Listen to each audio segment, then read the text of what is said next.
Labas vakaras. Pradedu naują eksperimentą.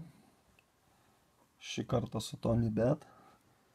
Darydamas orakulo eksperimentą žadėjau, kad galbūt ateityje padarysiu ir TonyBeto.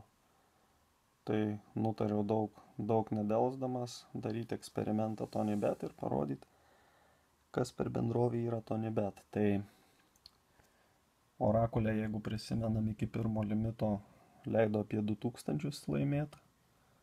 Tai TonyBet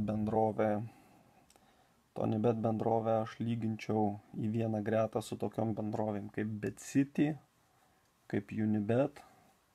Bendrovė yra visiškai tragiška, labai kontroliuoja visus lošėjus, tiek laiminčius, tiek pralaiminčius.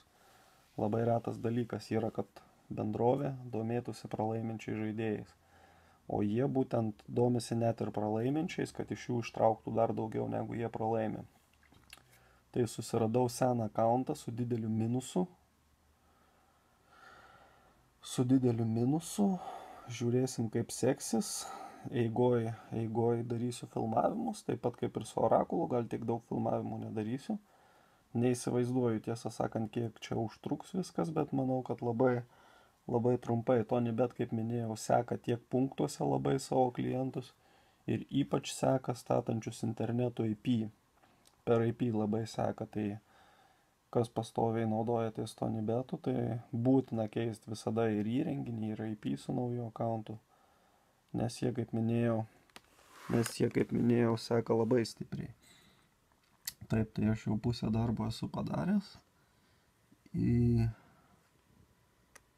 sąskaitos savininko skrilą įsidėjau 1200 eurų. Dabar bandau į TonyBetą juos įsinešti.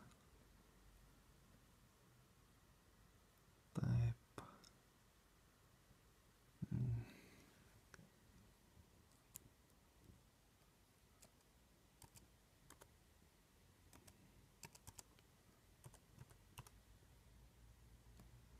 Taip, žiūrėsim. Tai balansą matom 1200 eurų. Darom mokėjimą. Mokėjimas sėkmingai. Tai balansą turim 1200, dabar taip trumpai supažindinsiu su TonyBeto sistema. Štai. Pasirenkam krepšinis.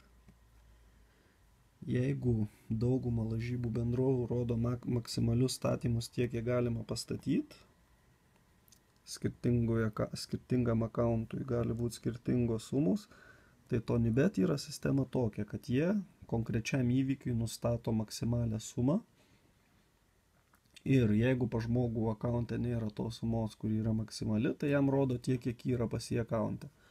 Na, pavyzdžiui, Venesuelos krepšinis, matom pirmos rungtynės, Panteras, Marinos. Tarkim, šitom rungtynėm yra nustatytas maksimumas 200.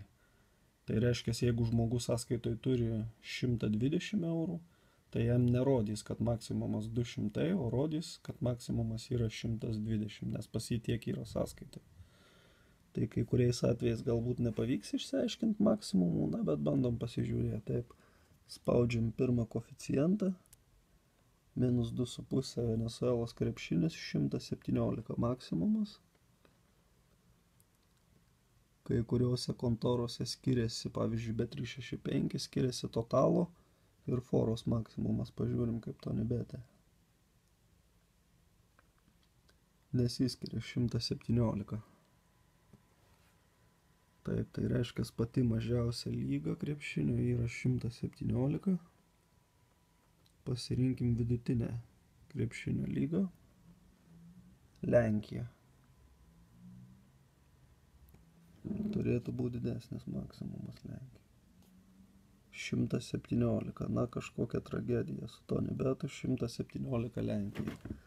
Na, gal dėl to, jog varžybos tik rytoj. Tai paėmėm vidutinę lygą. Dabar paimkim didžiausią lygą Ispanija.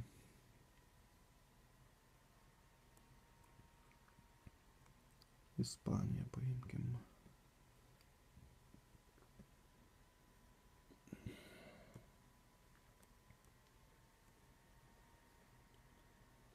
Ispanija. 133. Na, Tonibetas taip yra labai juokinga kontora. Dabar iškart kažkaip prisimenu ir kažkodėl mintyse pamačiau naglį sakantį: statykite 7% bankrolo Tonibete. Tai labai įdomus pasiūlymas pastatyti 7% bankrolo Tonibete, kai